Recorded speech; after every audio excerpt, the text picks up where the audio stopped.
আসসালামু আলাইকুম। প্রিয় শিক্ষার্থী বন্ধুরা, আশা করি সবাই ভালো আছো। অর্থনীতির জন্য পরিসংখ্যান ক্লাস নং 59, ম্যাথ নং 7। আমি 59 নং ক্লাসের 7 নং ম্যাথে রয়েছি। এরপর আমি তোমাদেরকে কাই বর্গ পরীক্ষা ম্যাথ করাবো।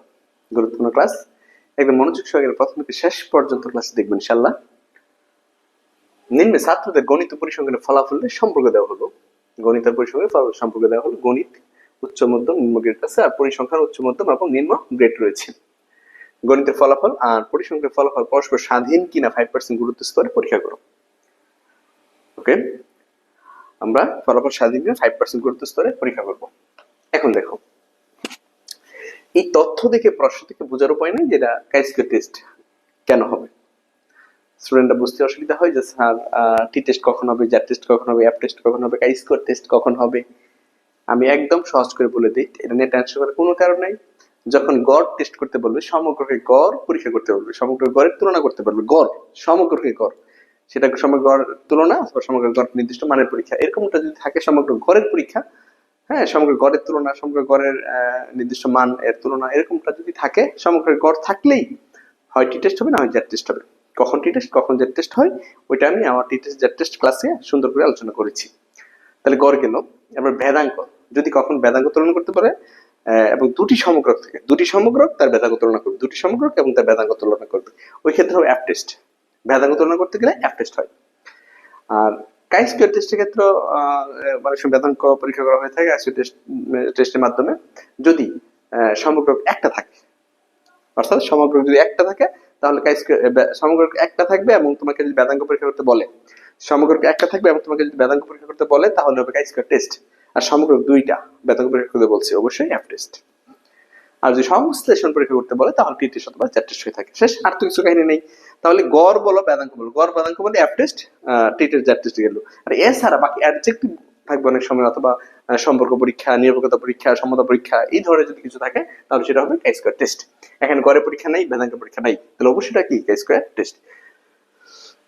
আমরা শুরুতে যে কাজটা করে নিব, সমাধান দিয়ে দেখে লিখে নিব যে দেওয়া আছে, যেটা দেওয়া আছে ওটা লিখে নিব যে দেওয়া আছে সমাধান।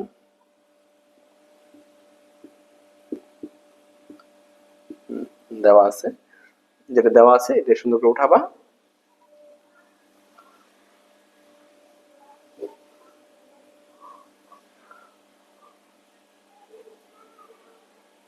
ঠিক আছে, তবে কথা হচ্ছে অনেক সময় দেখবে এখানে মোটের একটা কলাম থাকতে পারে, মোটের একটা সারি থাকতে পারে। যদি মোটের কলাম বা মোটের সারি দেওয়া না থাকে তাহলে তোমরা মোটের কলাম বা মোটের সারি বা বাড়াই দিবা।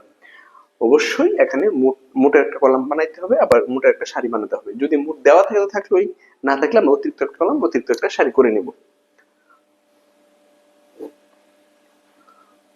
উচ্চ গ্রেড, মধ্যম গ্রেড, নিম্ন গ্রেড, মোট।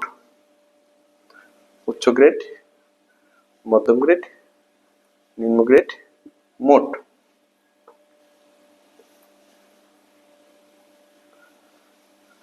আচ্ছা,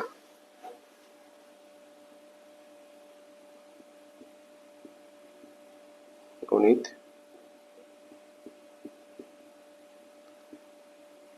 পরিসংখ্যান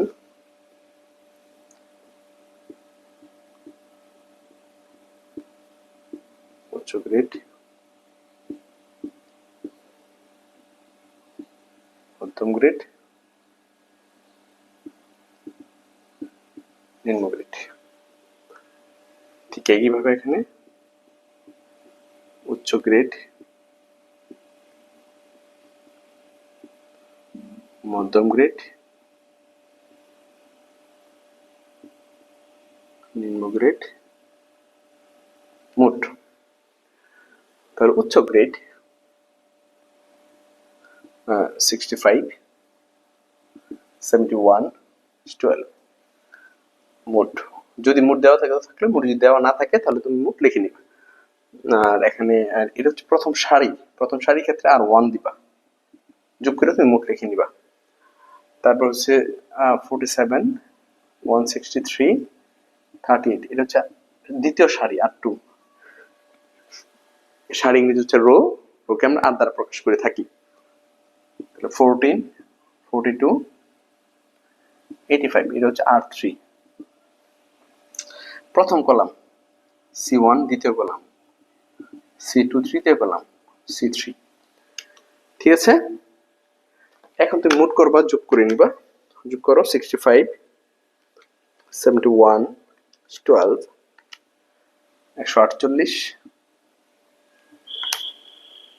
47 163 38 248 14 42 85 141। এবার কলামে যাও, প্রথম কলাম C1 65 47 14 126 71 163 42 276 12 38 85 135। আর মোটের ক্ষেত্রে মোট তথ্য সংখ্যা তো আমরা এন দ্বারা প্রকাশ করব। 148 248 141 537। তুমি যদি এদিকে হিসাব করো একই আসবে, 126 276 135। হ্যাঁ, 537। আর একটা মোট তথ্য সংখ্যা, যেটা মোট সংখ্যাটা, এটা উচ্চ গ্রেড পেয়েছে 65 71 148, তার টোটাল সংখ্যাটা কত? 537। ব্যাস, এইটা তোমরা করে নিবা। হ্যাঁ, যদি মোট দেওয়া থাকে থাকলে, দেওয়া না থাকলে তোমরা লিখে নিবা। ঠিক আছে, এরপরে হচ্ছে তোমরা যে কাজটা করবে সেটা হচ্ছে একটু লিখে নিতে হবে যে ধরি, প্রত্যেকটা টেস্টের ক্ষেত্রে তোমাকে কল্পনা ধরে নেওয়া লাগে যে ধরি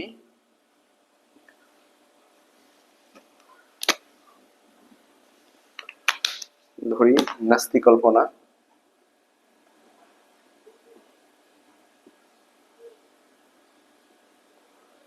is not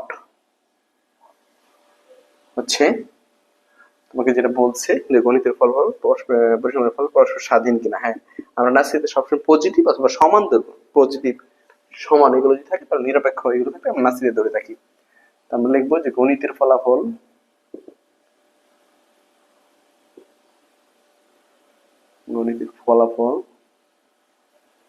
এবং পরিসংখ্যানের ফলাফল পরস্পর স্বাধীন, এবং পরিসংখ্যানের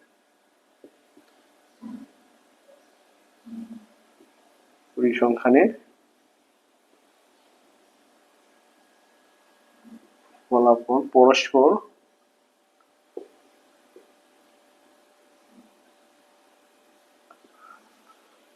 গণিতের ফলাফল এবং পরিসংখ্যানের ফলাফল পরস্পর স্বাধীন। তারপর হচ্ছে বিকল্পন কল্পনা।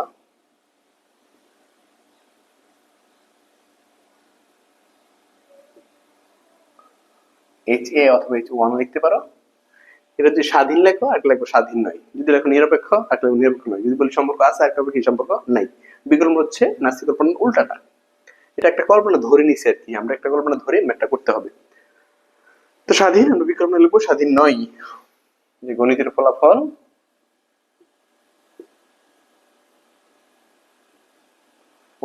এবং পরিসংখ্যানের ফলাফল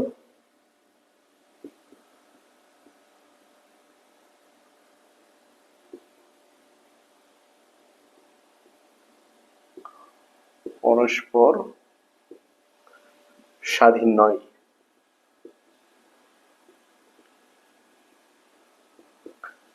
গণিতের ফলাফল এবং পরিসংখ্যানের ফলাফল পরস্পর স্বাধীন নয়। এরপরে আমরা যেহেতু কাই স্কয়ার টেস্ট আমরা লিখে নিব যে আমরা জানি কাই বর্গ কাই স্কয়ার সমান, আমরা জানি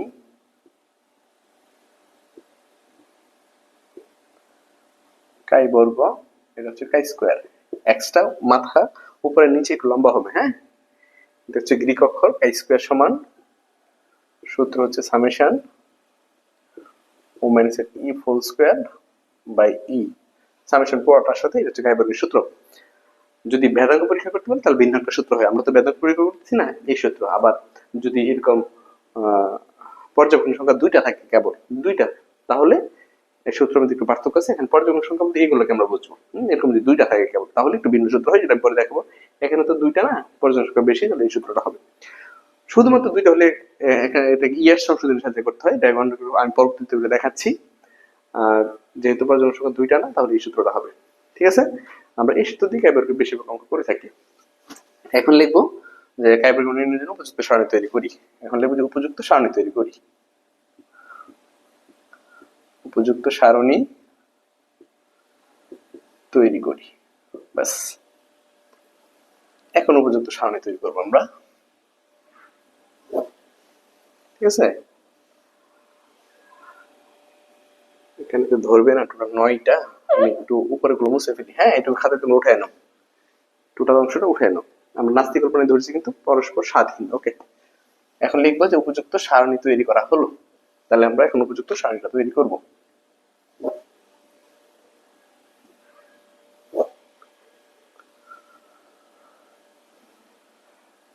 এখানে লিখবো পর্যবেক্ষিত গণসংখ্যা, এখানে লিখবো প্রত্যাশিত।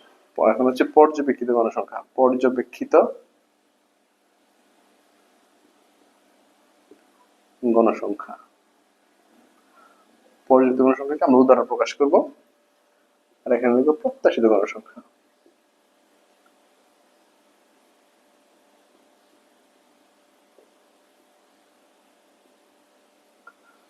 প্রত্যাশিত গণসংখ্যা হচ্ছে ই, আর ই এর সূত্র হচ্ছে এখানে আর আই সিআই বাই এন, এটা হচ্ছে প্রত্যাশিত গণসংখ্যার সূত্র। আর এখানে হবে একবার দেখে দিবা যে ও মাইনাস এর একদম ও মাইনাস এর E whole square by E. পর্যবেক্ষিত গণসংখ্যা ও, আর প্রত্যাশিত গণসংখ্যা হচ্ছে ই, সেটা হচ্ছে R I minus CI by N, R I to CI by N, আর O minus whole square by E. এখন পর্যবেক্ষিত গণসংখ্যাগুলো আমরা লিখে নিব। এটা তুমি যেভাবে খুশি লিখতে পারো, সারিগুলো আগে লিখতে পারো বা কলামগুলো আগে লিখতে পারো। সারি আগে লিখি, তাহলে 65, হ্যাঁ, তারপর 47,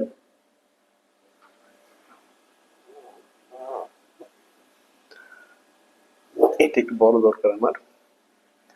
তারপর হচ্ছে 47, আচ্ছা আমি কাজ করি 60 আগে দেখি। 71, 12, 47, 163, 38, 14,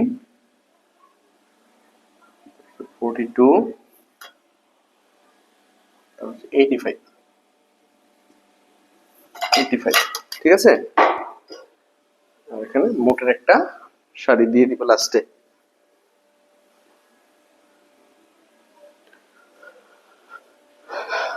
ওকে,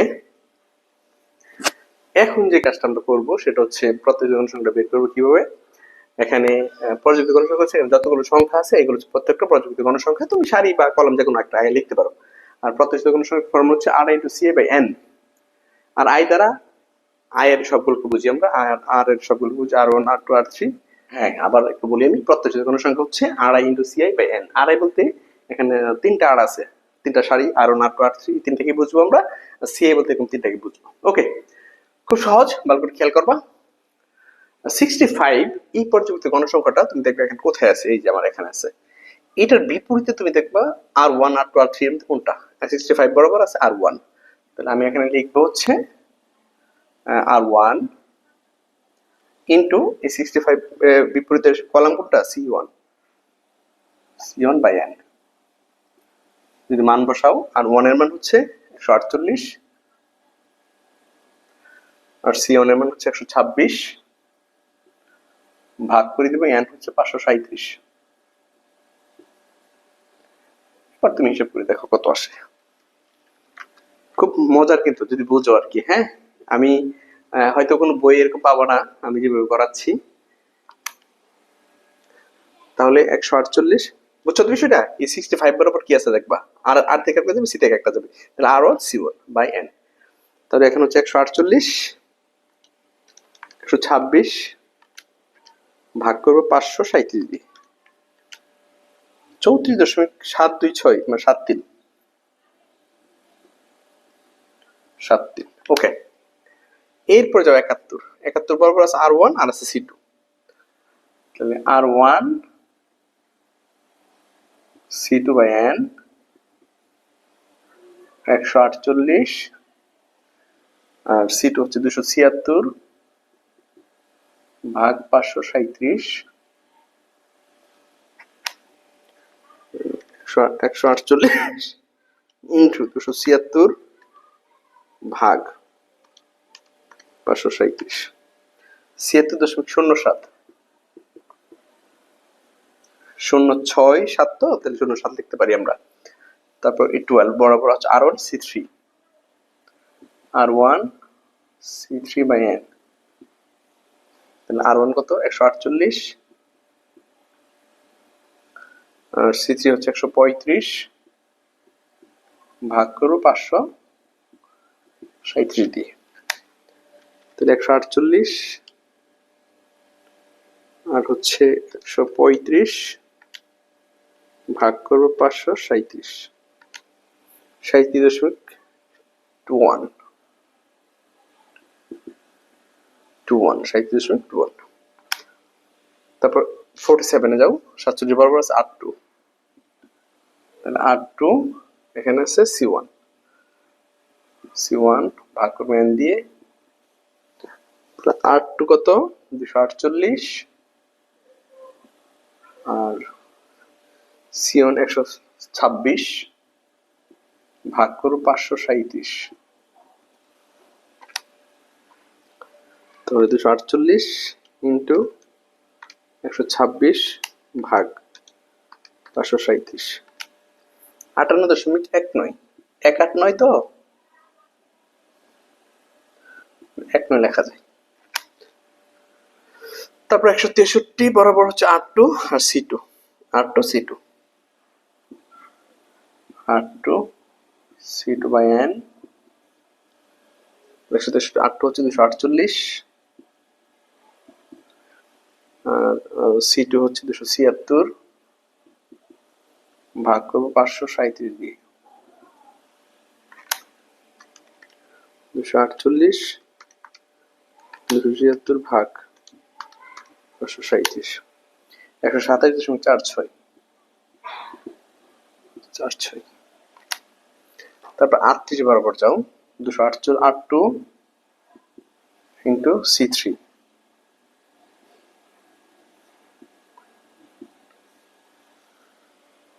248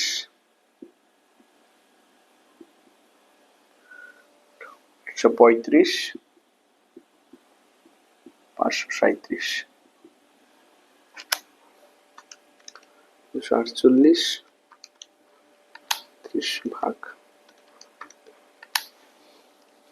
62.35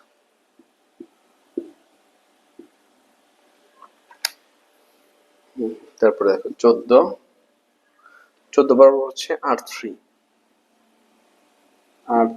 C1 14 বরাবর R3 আর হচ্ছে C1/n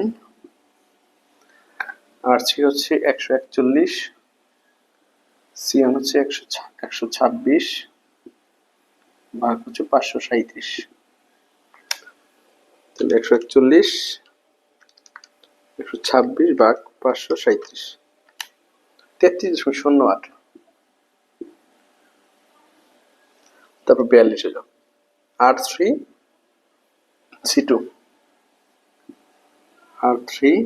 C2/n R3 কত 141 আর C2 কত 276 ভাগ 537 141 276 ভাগ 537 72.47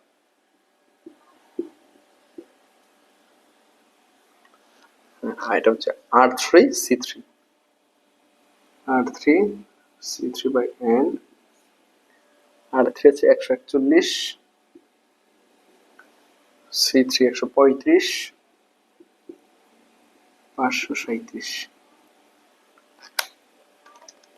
141 135 ভাগ 537 141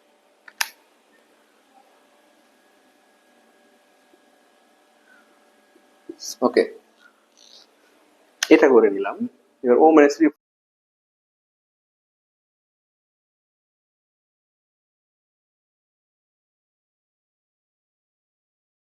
হোল স্কয়ার বাই ই, তাহলে ও থেকে আমি ই বাদ দিব, হোল স্কয়ার করবো, ভাগ করবো ই দ্বারা। 65 থেকে বাদ দিব 34.73 স্কয়ার ভাগ করব 34.73 দিয়ে, 26.38। তারপরে 71 থেকে বাদ দিব 76.07 স্কয়ার ভাগ করব 0.34। এবার একটু আবার দেখি, 65 থেকে বাদ দিব 34.73 স্কয়ার ভাগ 26.38। হ্যাঁ ঠিক আছে। তারপর এটা দেখো, 12 বিয়োগ 37.1, 12 বিয়োগ 37.12 স্কয়ার করব ভাগ 1/2, 16.99, 17 লিখতে পারি, এটা 17 লেখা যায়, 16.999 তো 17 লেখা যায়। তারপরে 47 বিয়োগ 58.19 স্কয়ার ভাগ 58.19, 2.15। তারপর দেখো 163 বিয়োগ 127.46 ভাগ, সরি স্কয়ার আছে, স্কয়ার। আবার দেখি 163 বিয়োগ 127.46 স্কয়ার ভাগ 9.91। 38 বিয়োগ 62.35 স্কয়ার ভাগ 9.51।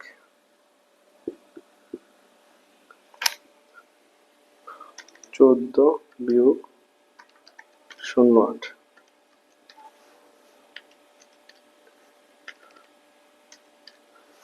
14 বিয়োগ 33.08 স্কয়ার ভাগ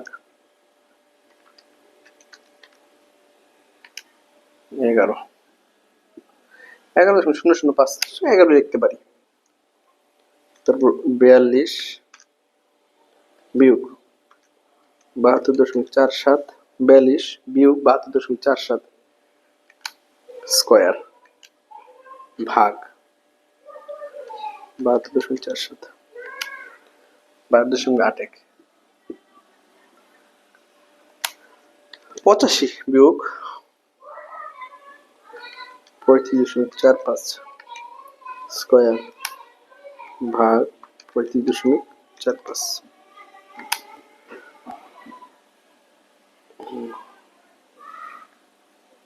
59.26। আমি আবার দেখি, 85 বিয়োগ 35.45 স্কয়ার ভাগ 69.26। হ্যাঁ, এবার এটা সামেশন করে নাও, ও মাইনাস ই স্কয়ার, সামেশন মানে সমষ্টি করবো, যোগ করবো, দেখি কত আসছে, 26.38, 34, 17, 15, 91, 51, 12.81, 26, 158.36। ব্যাস, 158.36। 158.36। ওকে, তাহলে এবার আমরা লিখতে পারি যে এটা একটু মুছে ফেলি। এটা এখানে n এর মান পর্যন্ত সক্ষম, n দরকার আছে না, দরকার নেই। স্বাধীনতা মাত্রা হচ্ছে কলাম আর সারি থাকলে একটু ভিন্ন রকম হয়, আমি একটু মুছে ফেলতে পারি। তো লেখো যে ক্ষেত্রে অতএব নির্ণীত কাই বর্গ কাই স্কয়ার সমান, অতএব কাই বর্গ কাই স্কয়ার সমান 158.36। এরপরে যেটা লাগে এক্ষেত্রে স্বাধীনতার মাত্রা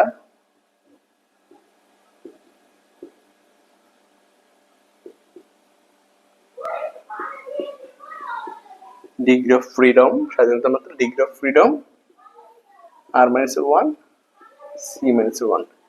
এটা হচ্ছে স্বাধীনতার মাত্রা নিয়ম যদি সারি এবং কলামে তথ্য থাকে। দেখেন কলামে আছে আবার কি সারিতে আছে, কলামে উচ্চ গ্রেড নিম্ন গ্রেড মধ্যম গ্রেড, আবার সারিতে উচ্চ গ্রেড নিম্ন গ্রেড মধ্যম গ্রেড। কলাম সারি উভয়টাতে মান আছে, তাহলে r-1 c, অর্থাৎ কলাম আছে সারি আছে। সারি থেকে একবার, কলাম থেকে একবার। তো সারি করে তিনটা, আর আর তিনটা, থ্রি থেকে একবার দিব, আর কলামও তিনটা, এই যে c1 c2 c3, এই থ্রি থেকে একবার, তাহলে 2 × 2 তাহলে 4। তাহলে স্বাধীনতার মাত্রা কত পাইছি আমরা? 4 পাইছি। স্বাধীনতার মাত্রা কত পাইছি আমরা? 4 পাইছি। এবার দেখো কত আমাদের সিদ্ধান্ত নিব আমরা, 5% বলছে, আমরা একটু লিখে নিব এখানে সিদ্ধান্ত 5% বা 5% মানে 0.05, কিছু দেখে নিতে পারো। 5% বা 0.05 গুরুত্বের স্তরে,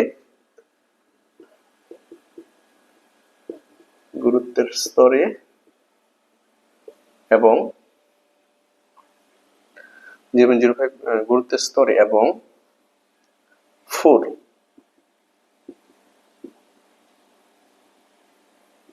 স্বাধীনতার মাত্রায় কাই স্কয়ারের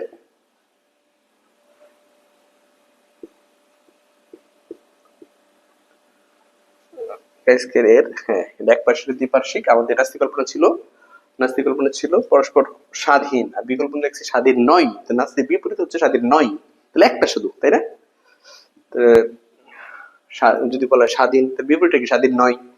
স্বাধীন নয় বিপরীত ভাবে একটা আছে। যেমন ধরো যদি বলতো সমান কিনা, তখন আমরা দেখতে পারি সমান নয়। আর সমান মানে হচ্ছে ছোট হতে পারে, বড় হতে পারে।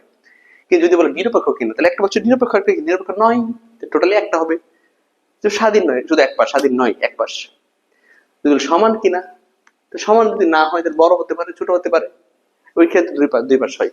স্বাধীন কিনা, নিরপেক্ষ কিনা, সম্পর্ক আছে কিনা, সব এক পার্শ্বিক হয়। তো ফোর স্বাধীনতা কাই স্কয়ারের একপার্শ্বিক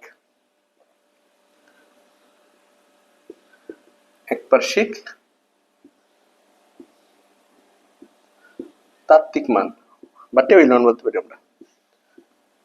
টেবিল মান, তাত্ত্বিক মান বা টেবিল মান হচ্ছে, এটা আমরা চার দেখবো মানের। এই যে দেখো এখানে কাই বর্গ কাই স্কয়ার, আর এখানে চার দেওয়া আছে। প্রথমে দেখো ওয়ান টেল টেস্ট একপার্শ্বিক, আর পাশে হচ্ছে টু টেল টেস্ট দ্বিপার্শ্বিক। তাহলে আমাদের অঙ্কটা হচ্ছে একপার্শ্বিক, ওয়ান টেল টেস্ট একপার্শ্বিক, স্বাধীনতা মাত্রা 4 আর গুরুত্ব স্তর হচ্ছে 5। তাহলে আমি স্বাধীনতা মাত্রা 4 যদি যাই, এই যে স্বাধীনতা মাত্রা 4, এই 4 বরাবর এখানে 0.05 দেখো, 4 বরাবর 0.05, 9.448, এখান থেকে 4 বরাবর, এখান থেকে 5 বরাবর 4, এটা স্বাধীনতা মাত্রা 4, স্বাধীনতা মাত্রা 4, আর এখানে হচ্ছে তাৎপর্য স্তর 0.05। তো 4 বরাবর 0.05 যদি যাও, দেখো 0.9, হ্যাঁ 9.448, টেবিল 1 9.448। এক্ষেত্রে কাই স্কয়ারের নির্ণীত মান 158.36, যা তাত্ত্বিক মান হতে বড়।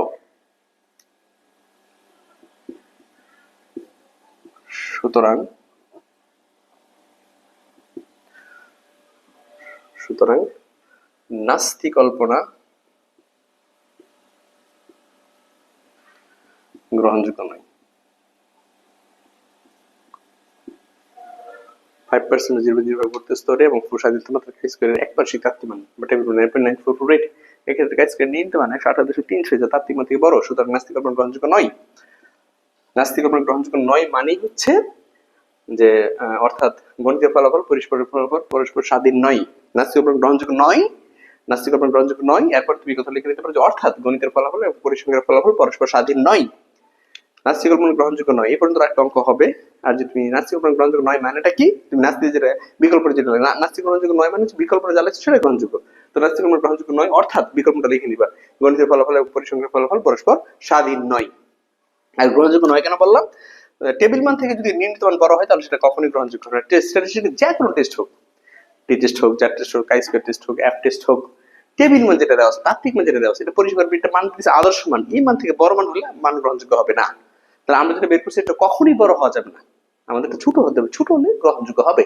তাহলে আমরা এখানে বের করছি কত 158, তাত্ত্বিক মান হচ্ছে দেখো 9.448, তাত্ত্বিক মান থেকে আমরা অনেক বড়, সো গ্রহণযোগ্য হবে না। তোমার মানটা যদি 9.448 থেকে ছোট হতো, ধরো 5 হতো, 6 হতো, তাহলে গ্রহণযোগ্য হইতো।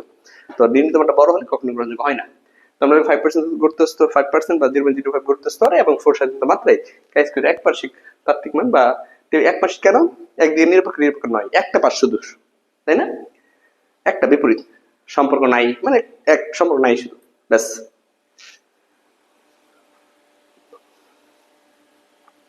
একপাশে তাত্ত্বিক মান 9.448 এক্ষেত্রে কাজ করে নির্ণীত মান 158.300 তো তাত্ত্বিক মান থেকে বড়, সুতরাং নাস্তিক কল্পনা গ্রহণযোগ্য নয়। আশা করি সবাই অঙ্কটা বুঝছো।